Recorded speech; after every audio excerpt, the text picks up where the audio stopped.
Artificial ഹൃദയം എന്ന് പറഞ്ഞൊരു സംഭവം വന്നിട്ടുണ്ടോ? ഉണ്ട്. ജാർവിക് 4 എന്നൊക്കെ പറഞ്ഞു വന്നിട്ടുണ്ടായിരുന്നു ആദ്യം. പിന്നെ ഇപ്പൊ ഇംപ്ലാന്റബിൾ ഹാർട്ട് ഉണ്ട്, ഒരു ചെറിയ unit, but it be connected to a power unit which the patient has to carry around. Shoulder bag കാണും, ഒരു battery pack, and you can walk around. അതും ഉണ്ട് ഇപ്പം ഇംപ്ലാന്റബിൾ. അപ്പം കേരളത്തിൽ 1-2 ചെയ്തിട്ടുള്ളൂ. ലോങ് സർവൈവേഴ്സ് കുറവാണ്. But that is also a destination. Heart transplant ചെയ്യാൻ പറ്റാത്തവർക്ക് this can be done. Implantable heart ഉണ്ട് ഇപ്പോൾ. ബട്ട് അതിൻ്റെ കോസ്റ്റ് ഇസ് വെരി ഹ്യൂജ്. ഒരു 70 to 80 lakhs ഇംപ്ലാന്റബിൾ ഹാർട്ടിന് വരുന്നുണ്ട്. So the future is there that the cost will come down and we may be able to treat more patients with that.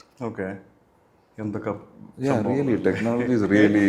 അപ്പം ഞാൻ പറഞ്ഞില്ലേ, space ഫീൽഡിൽ നിന്നുള്ള technology പോലും എടുത്തിട്ടുണ്ട് കാർഡിയാക് ട്രീറ്റ്മെന്റിന് വേണ്ടി. Radio frequency ablation, cryo ablation, laser, robotics എല്ലാം ഉണ്ട് കാർഡിയോളജിയിൽ. And most of the specialities are also expanding like this. അപ്പം the sky is the limit. Any heart disease we have solutions for that now. പണ്ടൊന്നും അതില്ലായിരുന്നു. അപ്പം 1990s 60 വയസ്സ് കഴിഞ്ഞ് ഒന്നും ചെയ്യാൻ പറ്റില്ല. ഇപ്പം 80-90. I have put pace maker. 94 വയസ്സുകാരനും ഞാൻ പേസ് മേക്കർ ഇട്ടിട്ടുണ്ട്.